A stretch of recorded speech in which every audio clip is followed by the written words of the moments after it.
So, good morning mga kasikas. Update lang.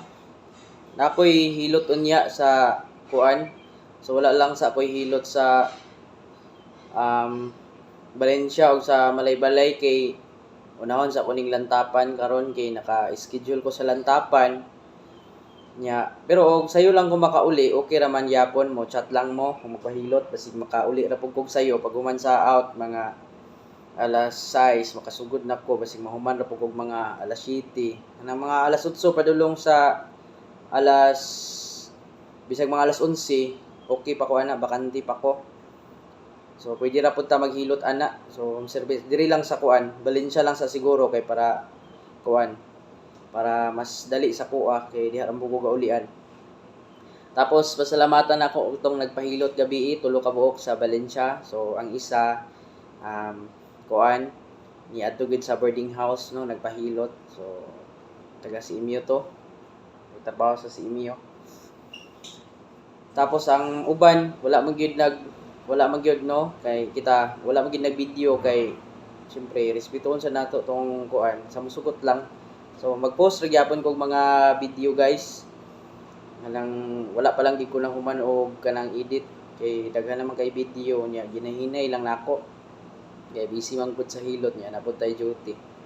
So akong out unya alas 4. So lantapan ko niya.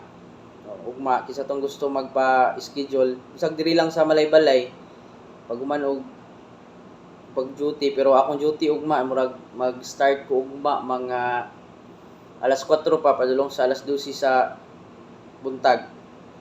So pwede ta ugma buntag hilot. So moro to guys no, daghang salamat. So karon magbasa na sad ta og kanang pulong sa Ginoo. Ang title ani is namahawa sa Ehipto ang mga Israelita. So Exodus 37 padulong sa 42. Ang mga Israelita migikan sa Rameses paingon sa Sukot mga 600 ang mga lalaki, wala ipha ang mga babae o mga bata.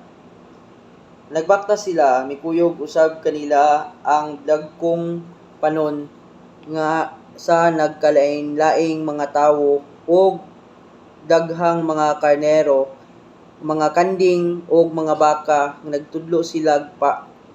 Nagluto silag pan nga walay patubo sa minasa nga harina nga dala nila gikan sa Ehipto. Wala kini kabutangig patubo kay giabog man sila sa mga Ehiptohanon ug wala sila'y panahon sa pag-andam sa ilang pagkaon. Ang mga Israelita nagpuyo didto sa Ehipto sulod sa 430 ka tuig. Sa pagkatapos gayud sa 430 ka tuig mipahawa sa Ehipto ang katawhan sa Ginoo. Kadto ang gabii nga nagtukaw ang Ginoo aron pagdala kanila gawas sa Ehipto. Busa ang maong gabii gihalad ngadto sa Ginoo ang tanang kaliwatan sa mga Israelita magtukaw gayud sa maong gabii. So ang ebanghelyo sa atong Ginoo. Kani so sa Biblia nahamahawa ang mga Israelita. Kung atong ibase lang sa atong kaugalingon, example nagpuyo ta sa mga lugar nga paminaw bitaw nato nga murag apiki na, delikado ug atong panginabuhian apiki na sad. So pwede ra gid ta mulakaw ug mangita ta og kanang pwesto nga kanang walay samok bitaw. Kay namong yung mga lugar nga samok pod. Walay samok kunya ma-relax ang imong hunahuna, imong pamilya, safety pod. So diri sa kalibutan safety ra man gid atong giapas diri ug ang panginabuhian. Kay unsaon man ang okay mong panginabuhian nga dili pod safety, so babag gyapon siya. So ngani lang sa una sagdaan ang Biblia pero gwapo mo lay basahon.